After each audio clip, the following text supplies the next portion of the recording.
What does love look like in the relationship? Well, again, this is a very important question. In fact, probably the most important question when it comes to the relationship itself. Perhaps what we need to do before we discuss what it looks like is to emphasise the importance of love existing inside of the relationship. And from God's perspective, no marriage actually exists unless love exists in the relationship. Love felt and received, given and received by both parties in the relationship. So in other words, from God's perspective, you're divorced, even if you're married, if you do not love your partner. Mm-hmm. So marriage, from God's perspective, is the love-based relationship between the two of you, right? And that requires both of you being in a state of giving and receiving love. And it's love from God's perspective, not some kind of codependent addiction bartering system, which God defines as love. That's not love at all. And from God's perspective, any marriage that is a codependent bartering system is also not marriage. They're divorced. Yeah. They shouldn't be together from God's perspective. Yeah. From God's perspective, the only relationships that will survive are relationships that perfect themselves in love. And any other relationship, partner relationship we're talking about here, marriage or partner relationship, any other partner relationship that is not based on love will eventually, through God's laws, be destroyed. Mm-hmm. And God purposefully designed God's system like that, so that any unloving relationships will eventually be destroyed in the future of your life. Mm-hmm. So if we look at it from that perspective, we can see that from God's perspective, the imperative is that you either bring your relationship into harmony with love, or from God's perspective, your relationship will be destroyed, does not exist right now, but in the future will be destroyed by God's very own laws. Mm-hmm. The illusion of it will be destroyed. Of course, yeah. The illusion of the relationship will be destroyed by God's laws, because all of God's laws are going to bring you into harmony with love. And at some point, by being brought into harmony with love, you'll recognise that your relationship is out of harmony with love, and you'll need to either change it or disband it. Mm-hmm. You will need to destroy it. So we need to understand this. Like, it's a very important thing to understand. So from God's perspective, a relationship breaking up is not necessarily a bad thing. And from God's perspective, a relationship staying together is not necessarily a good thing either. Mm-hmm. It depends upon the underlying motivations of both parties involved in the relationship. If both parties have love for one another, then there is a binding force. And from God's perspective, that is a marriage. Mm-hmm. And as soon as that love does not exist, from God's perspective, there is no binding force. And from God's perspective, that is a divorce. Mm-hmm. No matter what we do with paperwork on earth, that is the truth about everything from God's perspective. And what do you feel about, say, we've been talking in this series a lot about, a lot of us coming to terms with the fact that what we call love with our partner is not really love. Mm-hmm. What about the aspiration of both parties to love? Is that a binding force? Well, the aspiration of love is different to actual love being existing. But of course, the aspiration of love is a powerful force in itself. So two parties could recognise that actually their relationship is based around codependent addiction, and then develop within themselves, recognising at that point that from God's perspective they're divorced, doesn't matter what they think about it, and then at that point recognise that they need to change that, and they want and they both desire to change it. In other words, they both have the aspiration to change it and to become more loving with each other, and therefore there is the beginnings of a relationship from God's perspective. Yep. And as they develop the aspect of love, so rather than being in codependent addiction anymore, they're actually developing this loving relationship from God's definition of it. Then, of course, they're now entering a union from God's perspective that has the basis for a positive union that is of love. Right? Yeah. So from God's perspective, that would be fine. Yeah. The problem is when people don't enter a union of any kind, including a sexual one, with any desire for love to be present. Yeah. From God's perspective, that is immoral and unethical, and therefore wrong, and there will be soul-based consequences, penalties that the laws demand, God's laws of love, in fact, demand upon the person if they engage those kind of relationships. So when you engage relationship after relationship after relationship in codependent addiction and facade, only to have it break up when you realise the truth, you have actually committed many sins from God's perspective with regard to sins about love. And as a result of those particular sins, you will have a degrading soul condition, something that will need to be addressed either at your passing or beyond, or beforehand, depending on when you choose to address it. So, having a codependent addiction in relationship that's primarily based around a codependent addiction that I'm married to the person, from God's perspective is a sin, right? And this is a very different viewpoint to what humankind and people religiously have of marriage. Yeah. If you maintain facade and codependent addiction and do not have truth in the relationship and frequently lie in the relationship and do not have humility in your relationship and you are frequently unloving to each other in the relationship, you have sinned many, many times from God's perspective. Yep. And staying together and sinning is just as bad as being apart and sinning. So we need to get our perspective right. From God's perspective, the paperwork does not matter. No. What matters is the heartfelt attitude on the part of each party involved in the relationship. Yeah. And are those people focused on developing this relationship in harmony with God's love, truth, and in harmony with their own humility? If they are, then there is a binding force, a marriage, if you could call it that from God's perspective, between the two parties. Yeah. But if that does not exist, no marriage exists from God's perspective. It really puts it into perspective, doesn't it, that love is the basis of any partner relationship, and without it, it doesn't exist. And if it's maintained through using other things, codependence or domination, or just hoping to be around for the children. Yes, a sense of martyrdom or perseverance or long-sufferingness or whatever, that actually that's the perpetration of a sin that has law of compensation effects upon the human soul, both parties in the relationship, in fact. Yeah. Yes. And it's very important to understand that if you remain in such relationships without addressing the problem, that's different than remaining in the relationship while addressing the problem, which are two very different states. When in fact God views them completely differently, doesn't he? Yes. One staying without even wanting to address it, just wanting to stay in denial, not wanting to address any of the issues, is basically a purposeful sin on from God's perspective. analysis. Whereas someone who's in the relationship and decides, look, whoa, we got problems. We just watched series 1, session 1, 2 and 3 of partner relationships. There's some work to do. I want to do that work and I want to take responsibility for my issues. Yes. From God's perspective, now we're entering the zone of actually repairing damage and moving away from compensatory effects for our and moving away issues. from sin. Yeah. We're moving towards the aspect of living in harmony or perfecting our love. Which is cool, isn't it? Which is exactly what God would like us to do. And in fact, it's exactly what all of God's laws were designed to bring us to do. Yeah. All of God's laws are redemptive and educational in nature, and they are all about trying to educate us about how to become a loving partner in a partner-based relationship and educate us that love is the binding force of the relationship. Without love, there is no binding force. And every person who passes into the spirit world without love finds that all of the so-called relationships they've had up to that point, including any person they were married to, is they're not even interested in generally because love wasn't the binding force in those particular relationships.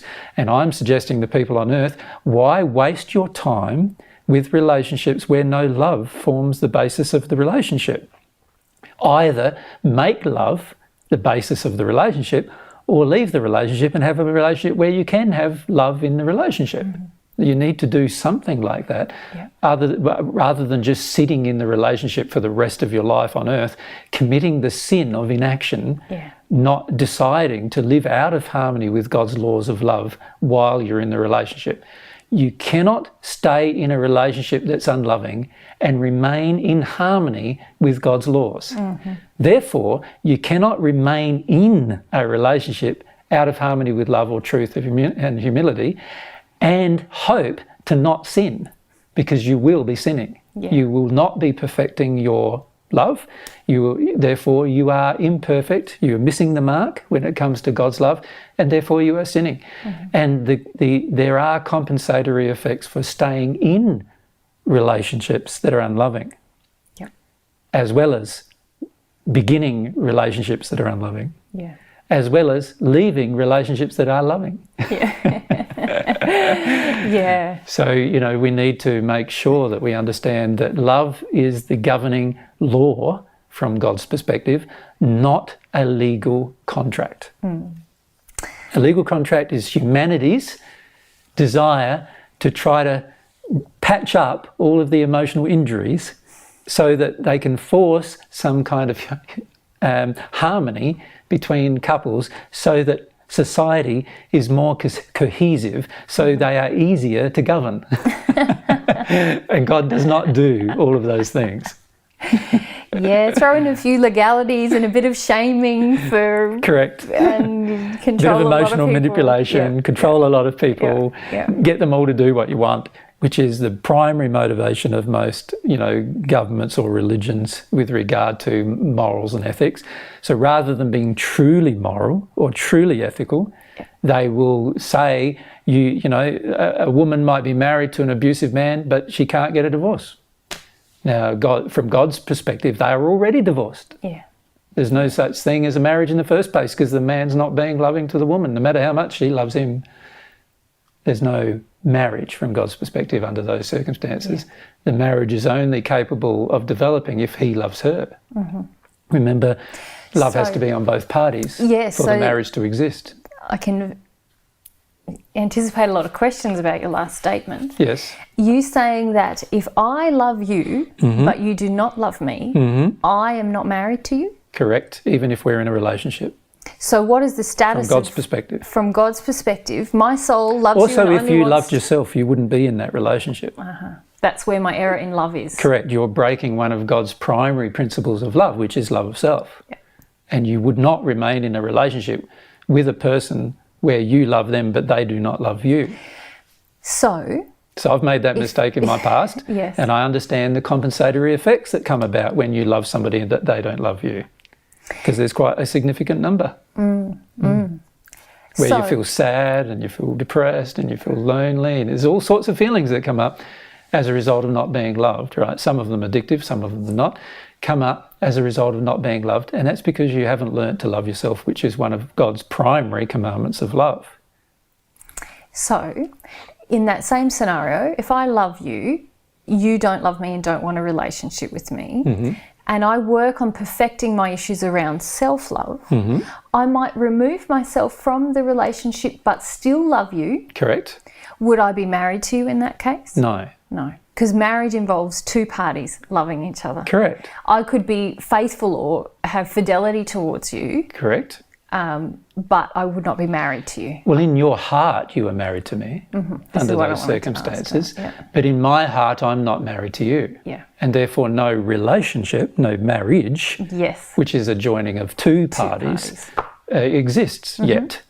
Now, it'll be yet, and this is how most soulmate relationships begin, in fact, where one party has certain feelings and emotions for the other, but the other does not reciprocate them.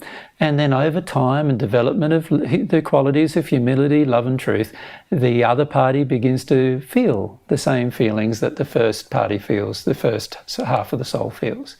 So, and the reality is, from God's perspective, the real marriage is the soulmate relationship. So you could say that the soulmates are married from the time they were conceived by God. However, they're not married in their own hearts until they both have a conscious recognition of the love that they can give and receive to the other half. So that's than a marriage of soulmates, if you like, from God's perspective. Until that point in time, God still sees them as joined, and in fact there is energetic connections between the two of them, but no love yet exists, or little love yet exists between them. And love is the binding force that causes the attraction. Yeah. Yes. Yeah. So yeah. So that was a bit of a preamble for the love issue, which really, people can see is quite important. It's very important. And in fact, you could call that entire preamble, what is the definition of marriage from God's perspective? You Because really that's what you've just discussed at length. Yes. Of course, there's a lot more you could say about the definition of marriage from God's perspective versus the definition of marriage from the earth perspective. But they are the basic principles that we've presented. And love is the binding force. So if you're going to have a relationship with a partner, you are married to them as long as both of you are in a love-based relationship with each other from God's perspective of love, not from your own. So if you believe you have such a nice relationship, but really from God's perspective you're in codependent addiction and facade with each other, then from God's perspective you're not married even though you think you are. All right, so let's look at what love does look like in a relationship, if love exists. Yes. So both of us know that each of us is injured in love, in fact, and until we're perfect, we'll be unable to be completely kind, compassionate and understanding with each other on every matter. Yes. So this is the aspect of love where we're making some allowances for each other's condition. But not compromise. But not compromises. So let's talk about the difference between allowance and compromise. Well, a compromise is that I allow you to have the difference in condition, you know, the aspect where you're being unkind in certain circumstances, but I don't say anything about it and I don't do anything about it and I don't act upon it and I just allow it to continue. That's a compromise. A person who allows a condition without compromise states, hey, babe, you've been unloving to me there. But they don't run off and find the next person to love just because that one compromise existed, and particularly when that person has a desire to address the particular aspect of unkindness that you've raised with them. So in other words, they realise that both are works in progress. And as a result, and they both have a desire, both would need to have a desire to work towards love, towards truth and towards humility in the relationship under these circumstances. And therefore, when one of them fails in love, or is not perfect in love, or you could say sins with regard to love, the other makes allowances for that sin without actually compromising on the sin. Yeah. In other words, they don't allow the sin to be gotten away with, but it is addressed and raised in the relationship. So basically you're saying you don't punish the other person. No, because God doesn't punish either. An error. Yep.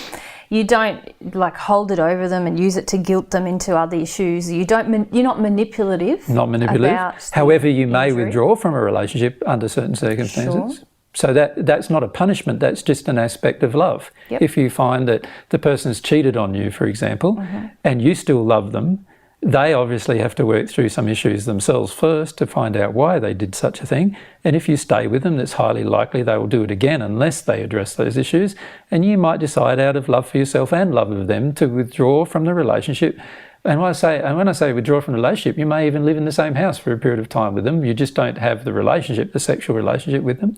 And you withdraw from the relationship waiting for them to address that particular problem. Yeah. And a person who truly loves the other will allow these kind of compromises even to the point of someone cheating on them. They will. Yeah. So basically, when we love, we are humble and truthful about the issue. So we've already talked in the previous questions that we're going to raise the issue of love when we see it out of an honour for truth. We're going to be humble to our own emotions about what's occurred in our partner. So the partner's had the affair or whatever, or just even just a little thing. I don't know. They yelled at us. Yes, something like that. We're either end of the spectrum. Hey, we'll feel our feelings about that. Yes, but we'll be truthful about it. We will. We won't let them we won't just ignore it. No, we won't. So we won't compromise with regard to issue of truth. No, we won't compromise with regard to issues of humility, but we will make allowances with regard to the person being a work in progress. So we'll actually be quite compassionate that Yes. the person, hey, you're a work in progress, there's this You're working through this issue. I'm not going to let you get away with the issue. but I'm not going to expect you to be perfect before I love you or And I'm not going to expect you to work through it tomorrow, but you need to be working through it. diligent. Yeah. Right? Now, this is what I mean by an allowance. So it's a compromise of a kind, but when I say of a kind, it's really an allowance of the condition of the person, allowing for the fact that they desire growth. So if we look at the way God treats us, the way God treats us is that every sin that we engage has a penalty. No matter whether God loves us or not, it's immaterial. Each sin we engage has a penalty. So inside of the relationship, each sin we engage from God's perspective has a penalty. Right? So you cheat or are immoral on your partner, there is a penalty associated with that sin. Yeah. That will begin to occur inside of a relationship. One of those penalties is a lack of trust. Right? You're not going to be able to establish trust again without addressing the reason why you took the action that was the sin. The sin being, in this case, the cheating on the partner. You would need to address why you did it, emotionally address why you did it, for God to be satisfied.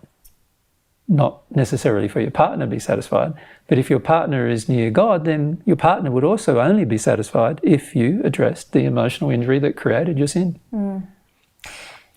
Now, God allows you to go through that process and still loves you.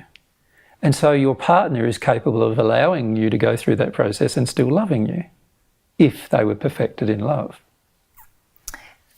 So this is where our question is, what does love look like when we both love each other in this relationship? And our very first point is actually, well, if we really love each other, we're going to make allowances for the fact that we don't love each other. Correct. That we're not wholly perfect in love. Yeah. Now, eventually when we become at one with God, we will be perfect in love. But before that time, we are not going to be perfect in love. We cannot expect of it of ourselves or each other.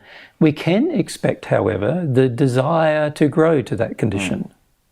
So within this, and we're going to talk about this again in a later question, but we're not making excuses for the lack of love. Correct. And I feel this is a very important point. Allowances and excuses are very, very different things. We're not saying, oh, well, neither of us is perfect, so I'll let you get away with that as long as you let me get away with a few other things, and I can even let me get away with that. It's Friday, it's been a big week, whatever. You yelled at me, you had a bad day. Yeah. All these kind of things. We don't make allowances for these kind of things. We make allowances because the person has a desire to fix the problem. Yeah. If the person does not have a desire to fix the problem, then God does make no allowance. And so therefore we also should make no allowance. Yeah, no, that's clear. That's clear. All right. So love in this relationship also entails that we both believe that if we're unloving, untruthful, or not humble with each other or ourselves, this is the greatest mistake we can make in the relationship. Yes.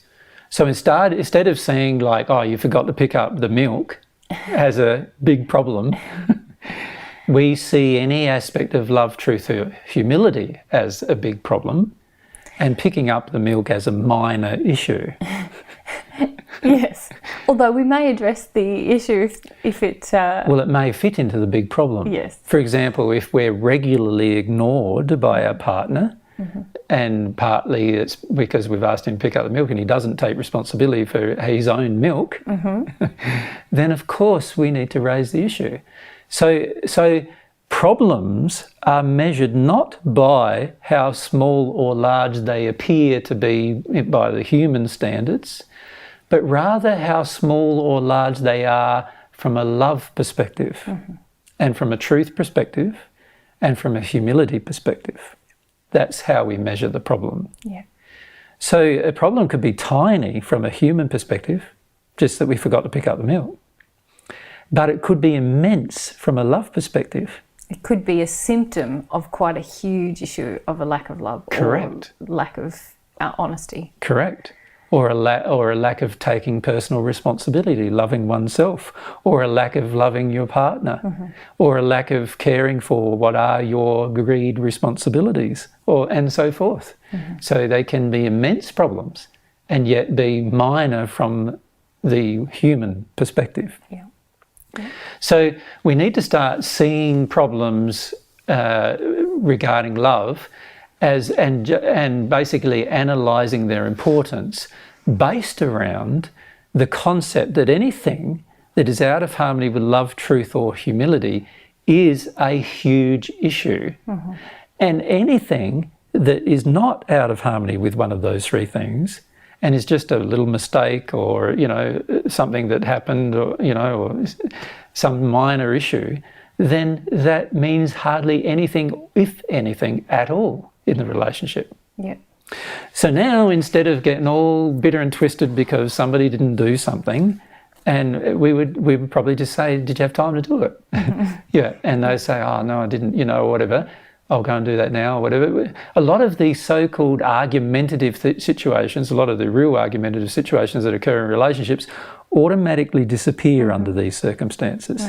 Because both parties are analysing everything based on the principle of love, truth and humility, rather than analysing everything based on the principle of facade, addiction, bartering systems and other general ways that people do it on earth with regard to relationships today. Yeah. Yeah. So it creates a huge difference in the relationship. Yeah. Yeah. It's great. Okay.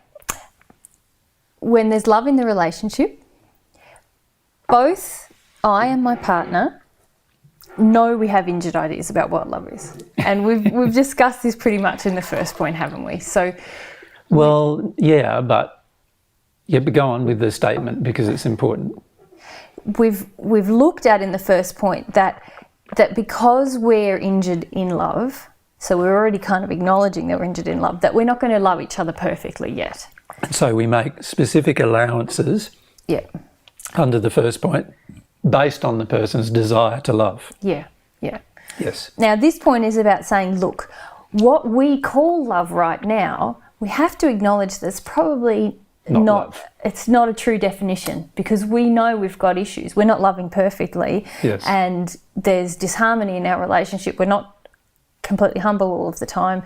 So we're going to have to acknowledge that what we currently call love is not love from an absolute truth perspective. Yes, so this point is basically saying that it's loving for us to acknowledge that our own condition of love and our own beliefs about love are seriously flawed. Yeah. And if we acknowledge this, then it means that some of the things that we expect from this relationship are probably, and in fact the reality is if we expect anything from the relationship, we're all probably already out of harmony with love. And we'll begin to acknowledge that our expectations, which are based around our addictions and our belief systems and so forth, often are based upon flawed concepts that we've been taught growing up, but have no bearing on the reality of God's viewpoint of love. And if both of us acknowledge this, we will very carefully consider whenever we become demanding or expecting of the other party in the relationship. Because every time we have a demand or an expectation in the relationship, we are now not being loving, and it demonstrates to us that our viewpoint of love is flawed, seriously flawed. Yeah. And so this aspect of love allows us to see the serious flaws in our own concept of love compared to God's concept of love, or compared to pure love in terms of its concept, perfected love. And to realise that our own flawed concepts are not perfect and therefore will have to be given up if we wish to ever become loving individuals. Yeah, yeah, yeah. Okay, next point. When we both love in this relationship, we have a desire to feel our emotional pain rather than dump it on the other. Yes, now this is also related, remember I think it was point 1 that we raised in this session about humility. We had a section here about emotion, but this one is more about the loving aspect of feeling your own emotions rather than the humble aspect of feeling your own emotions. And the loving aspect is, if I feel my own emotions fully and I truly recognise what they actually are, I am actually being the most loving I can be to my environment, which includes to my partner. If I, however, deny my emotions, shut them down, suppress them, try to manipulate them, try to control them, or any other such thing, I am now being unloving to my environment and therefore also to my partner. And also the same applies to my partner if they're doing the same things with me. And what this then demonstrates is that if we're ever going to have a relationship that's loving with our partner, we are going to have to experience emotion. And in fact, love itself is an emotion. Yes. So unless we feel the emotion of love, we don't really love. It's just an idea or a concept. It's what's called agape love, a love based on principle. It's not real love. Real love comes from your heart and is based upon heartfelt feelings and desires and passions, not just on a principle, right? So if we examine a relationship, the love needs to come from the heart. It's principled because all of God's love is principled, but it's a feeling that comes from the heart as well as a principle. And we need to understand that. We need to get that. We need to understand that unless we're feeling emotion, love is not possible to flow. It's not possible that love can flow between my soul and yours unless I'm feeling an emotion and you allow the feeling of my emotion. Yeah. And then you feel an emotion and you allow the feeling of yours. Yeah. And we need to see the importance of emotion in the relationship. This is particularly problematic for many men. They begin to judge emotion as a problem in the relationship rather than seeing it as an important aspect of a relationship. Yeah. A lot of people who've lived very shut down emotionally, as soon as emotion starts to happen in themselves or in their partner in the relationship, they can feel very frightened and feel out of control, when in fact they need to get used to this new sort of state of interacting, and so that things can actually improve and love can actually grow. Yes. Yeah. So it's such an important aspect, this aspect of emotion. It affects us with truth, it affects us with humility, and it affects us with love. Yeah. You can't be truthful unless you're truthfully expressing your emotions. You can't be humble unless you're truthfully expressing and experiencing your own emotions. And you can't be loving unless you do it either. That's right. Because the truth is, as soon as we shut down an emotion, there's an immediate effect upon our environment, as you mentioned earlier, and we will end up taking out our unhealed emotions on our partner. Yes. There's no way around it. And it feels really bad in a relationship. It really does. Yeah. If you're open to emotion and your partner is open to emotion and then one of you closes down, you notice it instantly, and you know something is very wrong. Yeah. Right? It's a great way of instantly measuring the condition of the relationship moment by moment, feeling the emotions of the other party in the relationship. And my suggestion to people is they need to understand that feeling emotion is an aspect of love, and love itself is an emotion. And therefore emotion must be expressed and experienced and felt in order for love to bind the two halves of the soul together. Yeah. Yeah. It's a beautiful system God made. It is, yeah. Okay, if we both love, we both have faith that a truly loving relationship is possible. Yes, this is faith in perfection. So I see this is a big problem with the world today. Very few people have faith that perfected relationship is possible and the perfected individual is possible. In other words, they have no faith that it's possible for myself to become perfect, and they have no faith that it's possible for myself and my partner to have a perfect relationship. They believe both things are not possible. But from God's perspective, both things are possible. And in fact, God created the possibility of both things by creating laws that bring the parties to that place. And so we need to see and have faith in the fact that both of these things are possible. And if we both are working towards it, we'll get to a point where we enjoy the process of working towards that because of the joys of the relationship and its improvements. Yeah. And the perfection will be abound in all aspects of our relationship: kindness, compassion, understanding, emotional sympathy, emotional feelings going back and forward, sexual sympathy, sexual intimacy, sexual desire, sexual passion. All of these things will become perfected if we allow and follow God's principles to perfect those particular things in our relationship. If that's not happening, it's because we are compromising on issues of humility, love or truth. Yep. That's why it's not happening. Yep. And we need to fix that. But we need to understand that and have faith and trust God that God made the potential for a perfect, loving relationship. Yeah. Just as God made the potential for me to be perfect, God also made the potential for us to have a perfect relationship. Mm-hmm.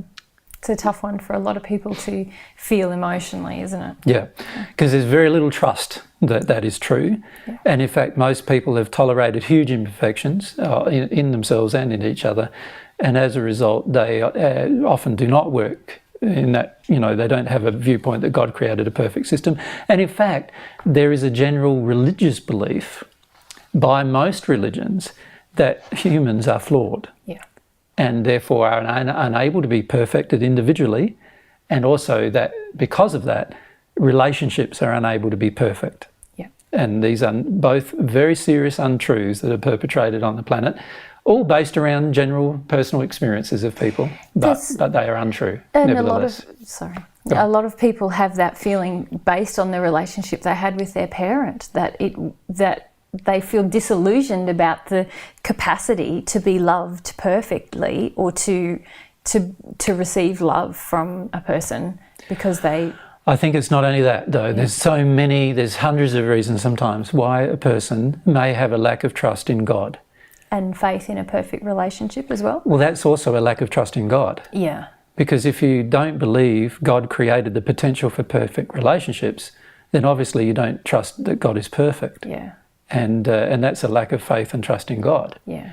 So ironically, many religions say a perfect relationship is not possible, but they demonstrate by that comment their lack of faith in God and lack of trust in God's laws. Mm.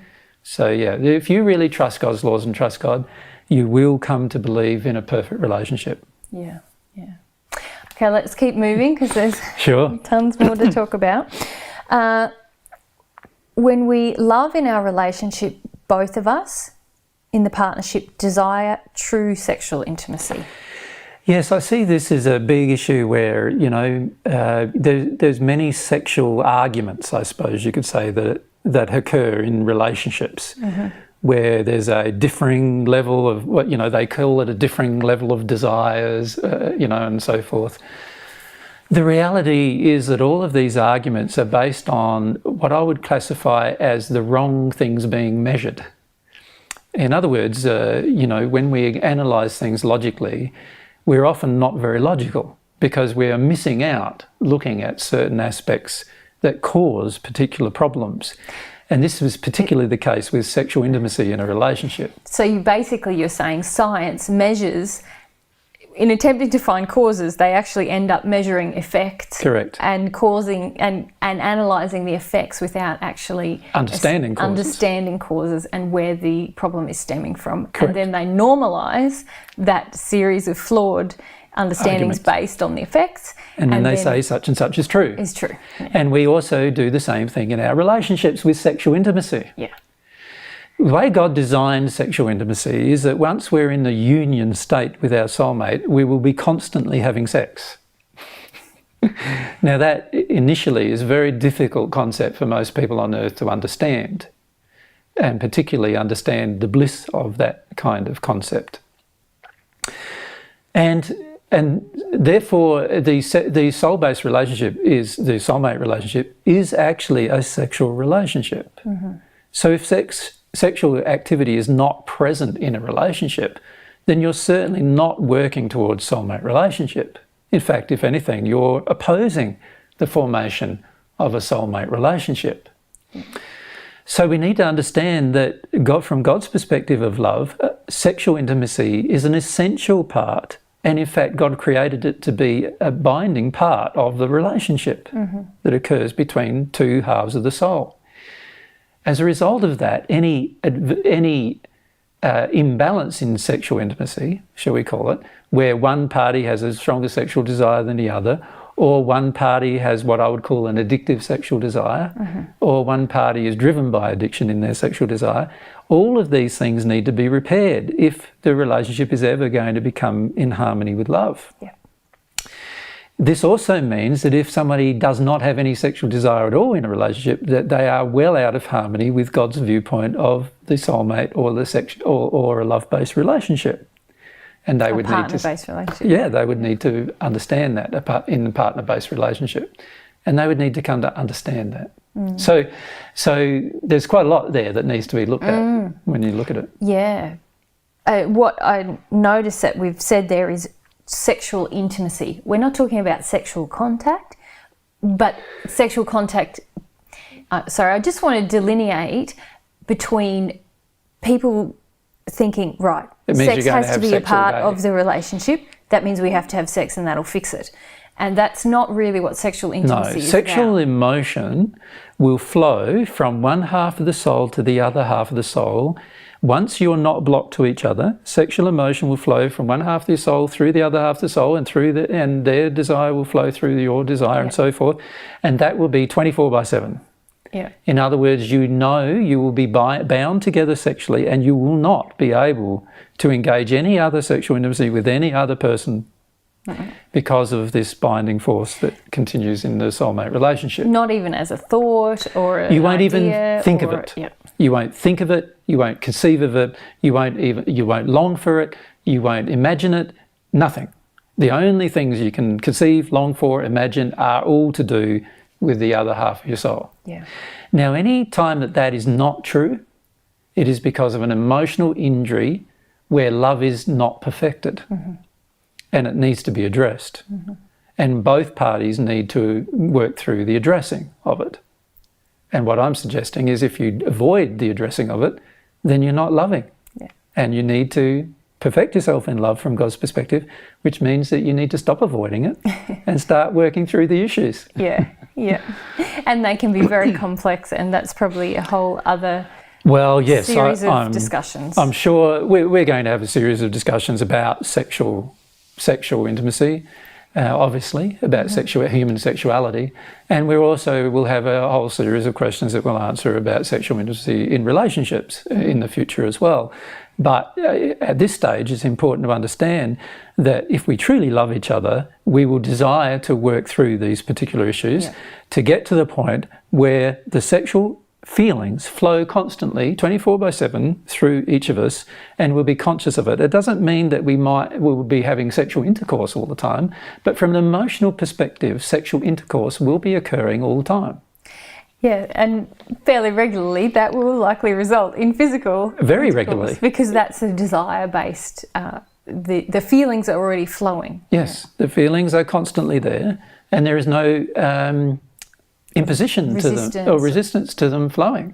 So why would you avoid it if you had the opportunity? So what happens then on a physical level is wherever the opportunity presents itself, you probably take it. Yeah. Does that make sense? Yeah. And if the opportunity doesn't present itself, you probably won't take it. But you will still be conscious of the flow of sexual emotion through both of you, even though you might not be physically engaged sexually. Yeah. Yeah. Okay. Well, following from that, both of us in this love relationship will desire emotional intimacy. Yes, and what I say to sexual intimacy applies really in a larger scale to all emotion. Yeah. So in other words, I would allow an emotion to flow through me, which you can then feel, and you would allow yourself to feel it, and you will have your emotional response to that feeling, or have emotions flow through you, which you will allow yourself to feel, and as a result, if I allow my emotions, I will feel them, and this particular cycle will occur constantly. And so what that means in the end is you will have an emotion and I will feel it. Yeah. And I will have an emotion and you will feel it, and we would hardly even have to communicate to each other in the end what we feel. So what happens is the longer this goes on, the less you talk, because the communication occurs emotionally now rather than through your words. Yeah. And you have a complete understanding of the other person's feelings because you actually feel them. Now, this is true emotional intimacy. Mm-hmm. This is what the soul is capable of doing. And it's what many people on earth avoid for lots of different emotional reasons. Yeah. Yep. Yeah. But it is a part of being perfected in your relationship with regard to love. Mm-hmm. Mm-hmm. So that in itself is a huge area. I know. A huge area. We could spend weeks and months, maybe, and even possibly years talking about that particular area. Yes. But I think at this stage it's important to raise it as a concept so that people who are working into harmony in their relationship begin to start to understand the concepts of humility, truth and love as they pertain to their relationships. And even just to begin to conceptualise what we're talking about, even if it's intellectually, because eventually it will, if a couple is going to grow in love together and eventually join, this thing will occur. Yeah, it's wonderful. It is wonderful. It's like if you can imagine that every emotion that's passing through the other person, you're feeling. So you don't have to ask them, what are you thinking? What are you feeling? You already know what they're thinking and what they're feeling. You're both acting. So you act more and talk less a lot of times, although you talk about what you're acting upon generally. Yeah. And you're both in a lot more harmony because you can feel each other properly. Yeah. You can feel what each other feels. You can feel what each other's thinking. You establish now a telepathic relationship. Yeah. In other words, your thoughts coincide. Your thoughts trigger some thoughts in me, your emotions trigger some thoughts in me, and vice versa. This happens all the time in our relationship now, and as we grow stronger and stronger, it occurs more and more. Mm-hmm. And this is what needs to occur in all relationships if they're ever going to be truly happy. Yeah. And the contentment of that place is quite remarkable, actually. So it's not something to be feared, is what most people do. Most people fear it, and that's what doesn't occur all the time. Correct. But you mentioned about the talking, and it's interesting that a lot of couples don't talk very much at all. No, hardly at all. I would say the average couple probably talks a half an hour a day at the most. Of quality conversation about real issues, truthful issues, emotional issues. Not about taking the kids to school and going off to work and all those things. I'm talking about real issues about growing in love between each other. Yeah. And the average couple probably only does 5 minutes of that a day. Yeah, if that. But, we were talking about how when you start to grow this desire for love and humility and truth, often you begin to talk a lot more. Yes. Because you're developing this. Exactly. You're in the development phase. Of course. So there's this peaking of talking that has to happen. But it's all about emotional connection. Mm-hmm. So like, if we don't speak about personal matters like at least 6 hours a day, it's very unusual. Very unusual day. We have to spend a lot of time talking to other people in that day. Or now we're starting to create more together, and so we are. But even then we spend all the time talking and relating with each other emotionally. And so, it's like if you're only spending sort of 10 or 15 minutes having a talk about emotional issues with each other, you're going to take many, many hundreds of years probably to work through relationship issues. My suggestion is that you spend a lot more time at it than you currently do. And if a person listened to our Jesus and Mary's dealing sessions that we had a few weeks ago, they'd realise that we prioritise our relationships. Firstly, relationship with God. Secondly, relationship with ourselves and each other. And that's where we spend all of our time. Most of our time goes there. And then what we've got left over goes in other places, of course.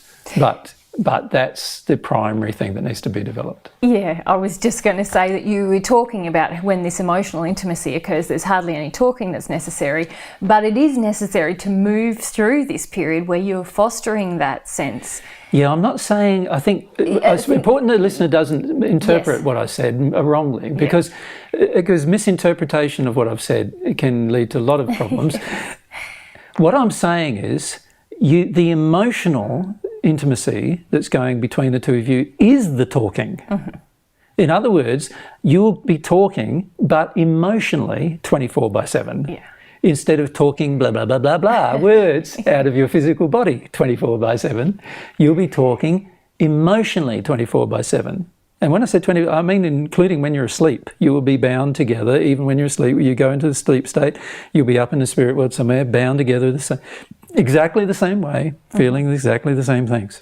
And so we need to understand that the concept that the average person on earth has of talking or communicating in a relationship will change. The real communication that occurs in the relationship is this emotional communication that begins to occur, and the telepathic communication that begins to occur as a result of it, which is established, which becomes so established that eventually it becomes the only way that you need to communicate. And you may have words, but you don't need them because you're already feeling each other perfectly, and feeling the emotion is the communication. Thanks for clarifying, because I felt there was room for Yeah, misinterpretation. no, it's good. Yeah. Because I think the average person would say we're not talking at all, but we feel, you know, but the reality is you talk more. When you're in a soul union state, there is no verbal communication anymore, in fact, and there is only this soul-based emotional communication that occurs between yourself, God, and between yourself and the other half of yourself. Yeah. Awesome. Okay, so love in the relationship, we've covered lots. We have, and we could have covered a lot more. Well, we've got more. We've got more on this list. We've got 4. We could cover like a long, you know, we could go for months on this. But what we want to do here is introduce people to some basic topics of where they can work on love in their relationship. Yeah, so we've talked about things kind of in the positive, and now we're going to talk about things that we're going to remove from the relationship when there's love. Yes. So we remove our own desire for power, control or competition in the relationship. Yes, we see this occurring very frequently in relationships where it's like the couple is in a power play with each other constantly. It's about who can have the ascendancy over the other in the situation, and sometimes there's a swapping of ascendancy depending on the situation. Yeah. And it's a very damaging thing to do to each other. It can really badly destroy relationships if you continue doing this. It's driven by some very deep, unhealed, unloving emotions that need to be addressed as rapidly as possible if you're going to, you know, to cure it. Yeah. But it needs to be stopped immediately. Relationships that are based on love are not competitions and are not power plays. And in fact, I think the next statement is about a power vacuum. Is that right? Or not is there yet. A few statements left? Yeah. I'll say the power vacuum statement. Do it, because power vacuums should exist in a loving relationship. In other words, there is nobody taking power. And that is a good sign of a good relationship, where nobody takes power. It doesn't mean that nobody takes responsibility, which is a completely different thing, but it means nobody takes power over the other. No one's trying to win, no one's trying to feel better, no one's trying to have control. No one's trying to manipulate. Exactly. These are all signs of a good relationship. Yeah. Okay, next one. We're going to remove our desire to manipulate using punishment or shame. Yes, I see this occurring a lot too, where people do not understand that if you truly love someone, you don't attempt to manipulate somebody by shaming them or punishing them for their behaviour. You know, you quite often hear from men, I'm in the doghouse for a week because they did something wrong one day, you know. This is not the kind of behaviour that is loving. Their wife putting them in the doghouse, is not a loving behaviour on her part. And the same applies to his, of course. He goes off, avoiding her for a week, fishing or whatever. That's not the kind of thing that would normally occur in a loving relationship. In fact, because you're best friends, you'd go off, if you were fishing, and I doubt whether you would be by this stage, because you wouldn't be, wanting to eat meat or harm fish. But at the end of the day, if you were fishing, you would do it together, because your harmonies and your desires and everything would probably be more and more in harmony as you go. The reality is that most couples don't work that way. No. And I see a lot of insidious manipulation and shaming that goes on. And in Australian culture, it's very prevalent to make fun of each other in public. Put each other down. Make fun of your idiosyncrasies, which is actually highlight your idiosyncrasies in public. And as a way of shaming the other person or controlling them or manipulating them. Trying to punish them for other things that you didn't punish them for privately, or that you couldn't get away with punishing them for privately, and so forth. Outlet for suppressed anger. Yes. There's a lot of very horrible things that happen. Yes. All in the guise of having a joke. Yes. And it's not funny. No.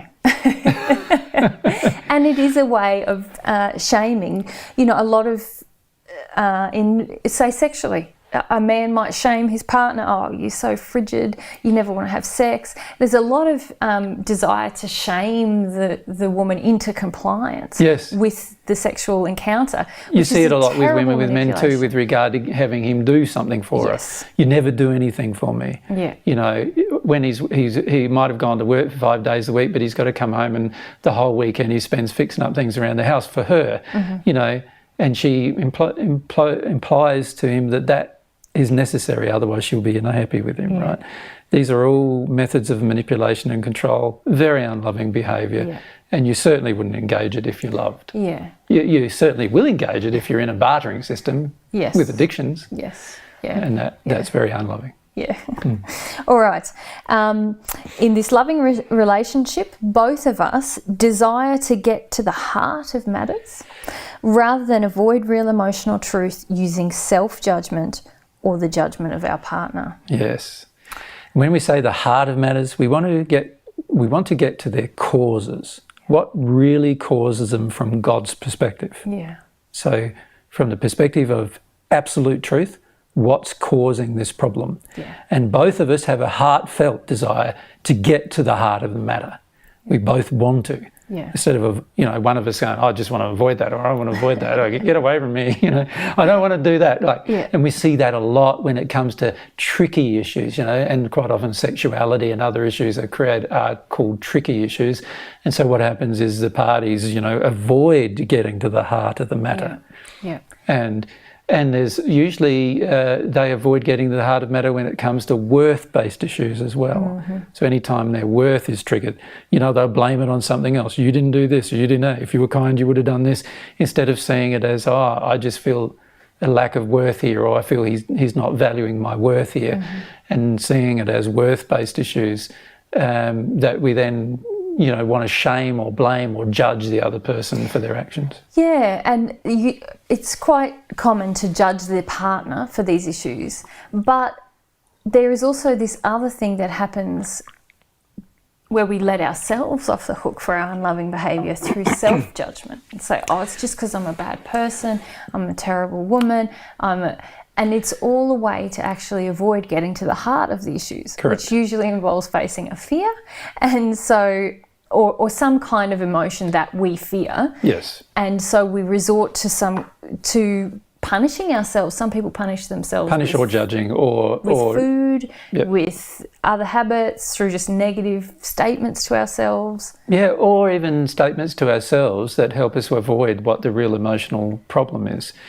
We are frequently very slimy and slippery when it comes to finding the real problem of something, because the real problem is often attached to some very often sad and very difficult emotions to feel and experience. And so what we do is we use techniques that we were taught to use, usually from our childhood, to avoid finding the real problem and dealing with that real emotion. And so we become very manipulative and sneaky with the way in which we address issues.